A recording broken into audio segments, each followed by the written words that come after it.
नमस्कार दोस्तों, स्वागत है आप सभी का हमारे YouTube चैनल स्टडी विद नवीन शर्मा में। इस वीडियो में हम डिस्कस करने वाले हैं कि कौन से कर राज्य सरकार के अंतर्गत आते हैं तथा कौन से कर केंद्र सरकार के अंतर्गत आते हैं। इससे पहले हम देख लेते हैं कि इस पार्ट से कितने क्वेश्चंस पूछे जाते हैं और कौन कौन से क्वेश्चंस पूछे जाते हैं। तो चलिए स्टार्ट करते हैं। पहला क्वेश्चन है हमारा, संघ सरकार के कर राजस्व में सबसे महत्वपूर्ण स्रोत है। ये एसएससी में आया हुआ है 2010 में। यह है निगम कर। संघ सरकार के कर राजस्व में सबसे महत्वपूर्ण स्रोत है, यह निगम कर है।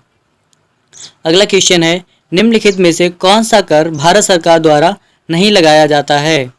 यह मार्ग कर भारत सरकार द्वारा नहीं लगाया जाता है। ये भी पूछा गया है आपका यूपी पीसीएस में 2013 में। अगला क्वेश्चन है, निम्नलिखित में से कौन सा समूह केंद्रीय कर से संबंधित है। ये उत्पादक शुल्क, सीमा शुल्क तथा आयकर, ये सभी केंद्रीय कर से संबंधित हैं। ये एसएससी 2010 में क्वेश्चन पूछा गया था। अगला क्वेश्चन है, निम्नलिखित में से कौन सा एक साधन केंद्र सरकार के राजस्व का स्रोत नहीं है। यह कृषि आयकर, जो केंद्र सरकार के राजस्व का स्रोत नहीं है। ये 2008 में एसएससी ने पूछा था। अगला क्वेश्चन है, निम्नलिखित में से कौन सा स्रोत संघ सरकार का स्रोत नहीं है। यह व्यापार कर है। इसमें ये एसएससी में 2013 में पूछा गया था। अगला क्वेश्चन है, संघ सरकार द्वारा किस कर की वसूली नहीं की जाती है। ये कृषि भूमि कर, भूमि पर आय कर, इसकी वसूली केंद्र सरकार के द्वारा नहीं की जाती है।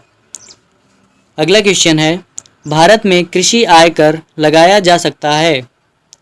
यह राज्य सरकारों द्वारा लगाया जा सकता है, यह केंद्र सरकार का विषय नहीं होता है।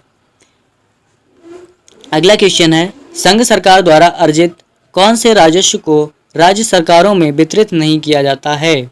यह सीमा शुल्क को राज्य सरकारों में वितरित नहीं किया जाता है। ये क्वेश्चंस पूछे गए हैं इस टॉपिक से, और इस टॉपिक से हर एग्जाम में कोई ना कोई क्वेश्चन पूछा ही जाता है। तो चलिए स्टार्ट करते हैं। देख लेते हैं कौन कौन से संघीय कर हैं, यूनियन टैक्सेस, और कौन कौन से राज्य कर हैं, स्टेट टैक्सेस।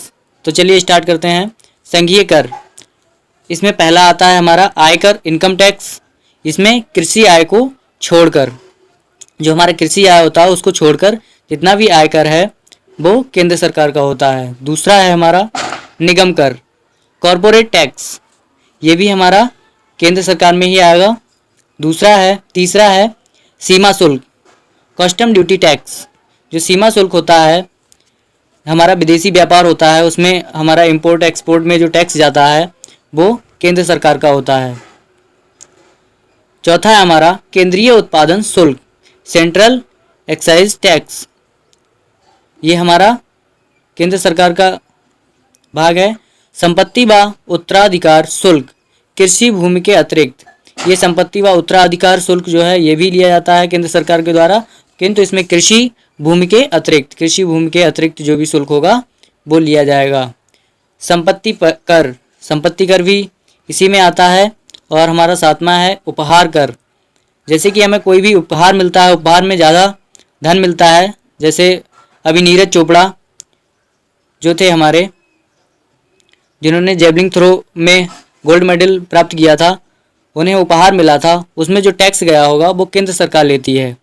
आठवां है हमारा अंतर्राज्यीय व्यापार कर। जो हमारा अंतर्राज्यीय राज्यों के अंदर होता है व्यापार, उसका जो कर होता है वह भी केंद्र सरकार ही लेती है। अगला है हमारा समाचार पत्रों के क्रय विक्रय व उनके विज्ञापन पर कर।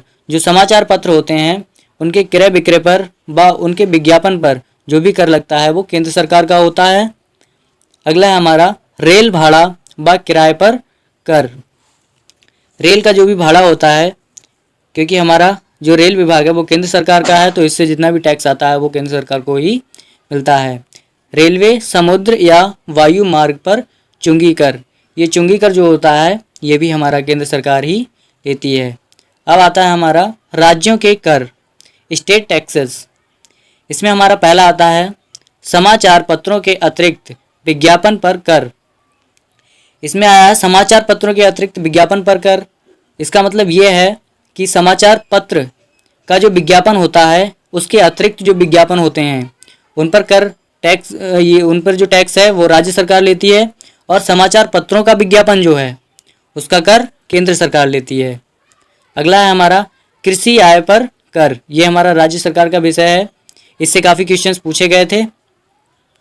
अगला है हमारा तीसरा व्यवसाय, पेशा व रोजगार पर कर।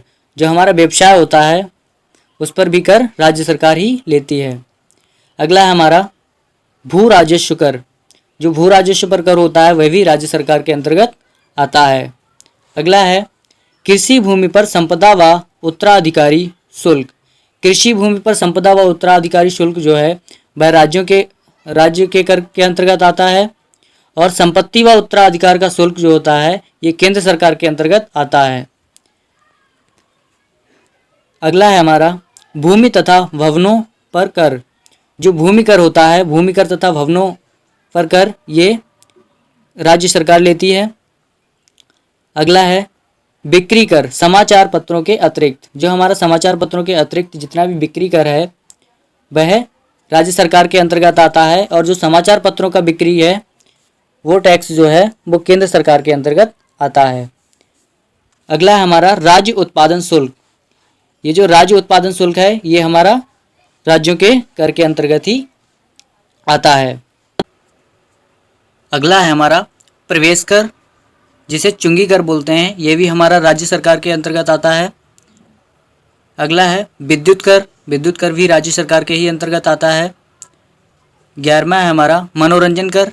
मनोरंजन भी राज्य सरकार के ही अंतर्गत आता है। पथ कर, टोल टैक्स जो है ये भी हमारा राज्य कर होता है।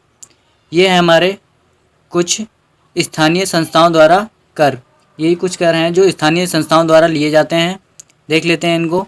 एक है संपत्ति कर, दूसरा चुंगी कर, और तीसरा है हमारा सीमांत कर।